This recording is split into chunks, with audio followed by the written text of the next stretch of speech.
Assalamualaikum warahmatullahi wabarakatuh. Perkenalkan, nama saya Jumida Nurlang dari Prodi Pendidikan Bahasa Inggris dengan NIM 2020-388-203052. Pada video kali ini, saya akan menjelaskan materi mengenai finite dan non-finite. Tujuan dari video ini yaitu untuk menyelesaikan salah satu tugas selama PPL atau praktik pengalaman lapangan. So, let's check it out. Oke, isi dari video saya pertama yaitu understanding finite clause. Yang kedua ada type of finite clause. Yang ketiga ada understanding of non-finite clause. Yang keempat ada types of non-finite clause. Oke, materi pertama yaitu understanding finite clause atau pemahaman terhadap klausa finite. Pemahaman klausa terbatas. Klausa terbatas adalah klausa yang kata kerjanya menunjukkan tenses, mood, dan terkadang sesuai dengan subjeknya. She went to the store because she needed bread.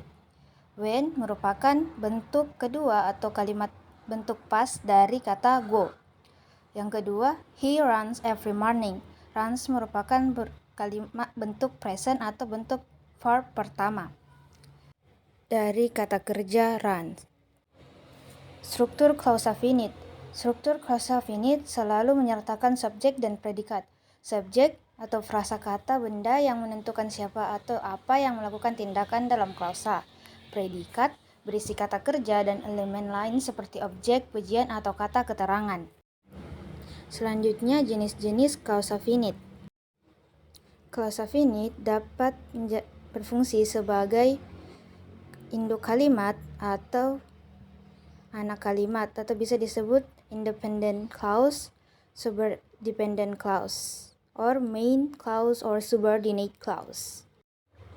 Main clause adalah klausa yang berfungsi sebagai induk kalimat atau sebagai kalimat komplit atau kalimat lengkap seperti she loves swimming. Ini merupakan contoh kalimat lengkap yang kita bisa dapat mengetahui makna dari kalimat itu hanya dengan satu kali melihat dan tidak memerlukan kalimat penjelas lainnya atau anak kalimat.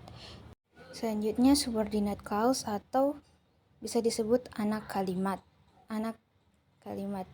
Klausa ini tidak bisa berdiri sendiri dan biasanya merupakan klausa yang membutuhkan kalimat utama.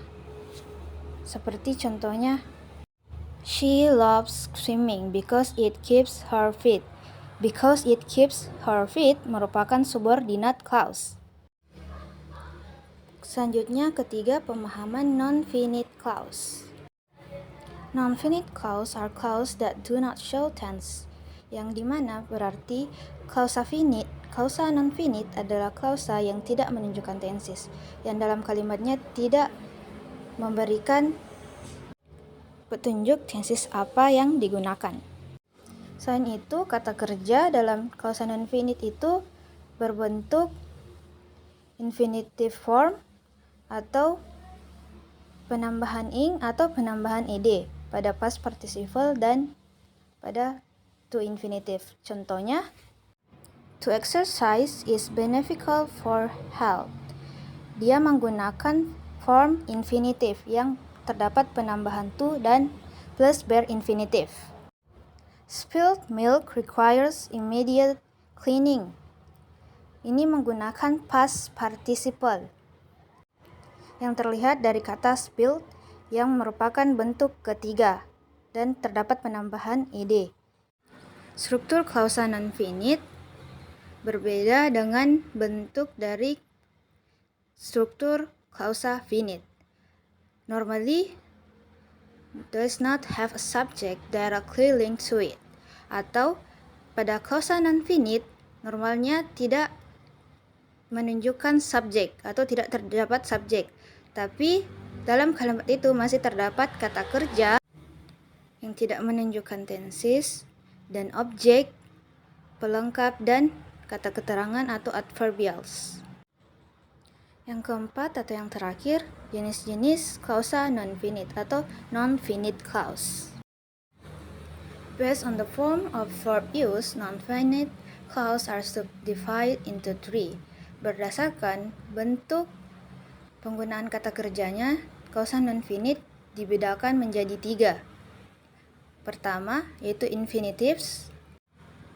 Klausa ini menggunakan bentuk awal dari kata kerja dan ditambahkan dengan kata to. Contohnya, he loves to paint, yang dimana to paint merupakan infinitives atau klausa non-finite dengan jenis infinitive.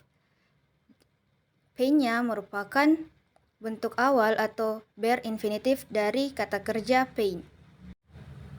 Yang kedua, ada gerunds. These are clauses that use the verb in its ing forms. Klausa ini menggunakan kata kerja dengan bentuk penambahan ing. Contohnya, painting calms him, atau melukis menenangkan dia. Terakhir merupakan partisipal.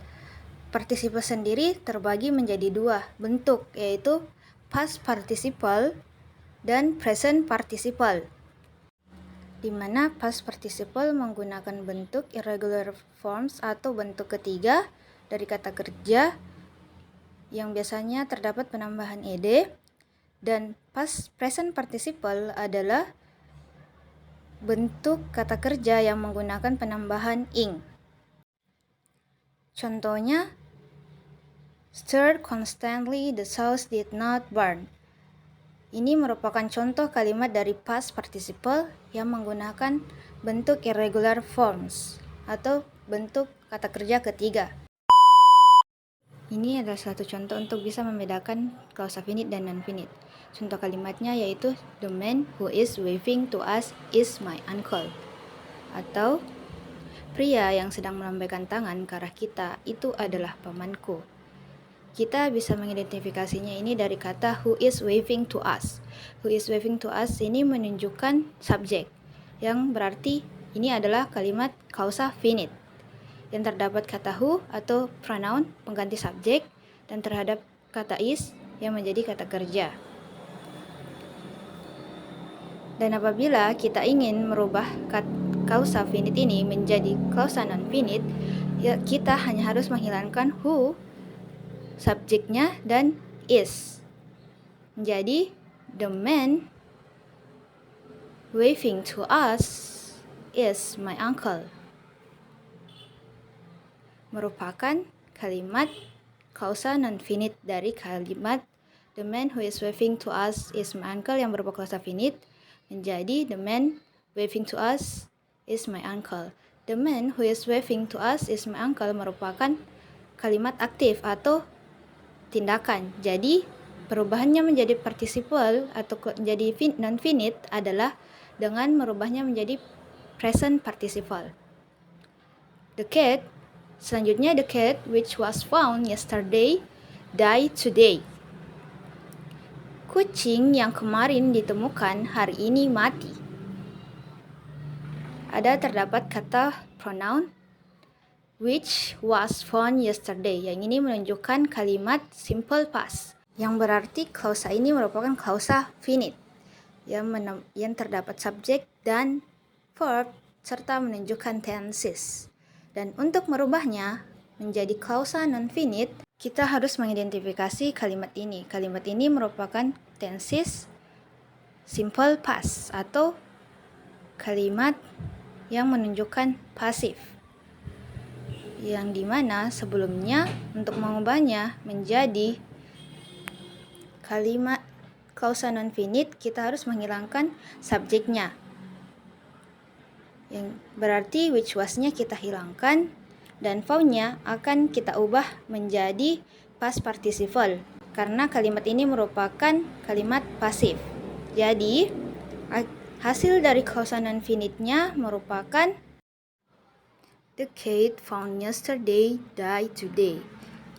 Ini menunjukkan klausa non-finite karena kan tidak menunjukkan tenses apapun. Jadi perubahannya dari the cat which was found yesterday menjadi the cat found yesterday.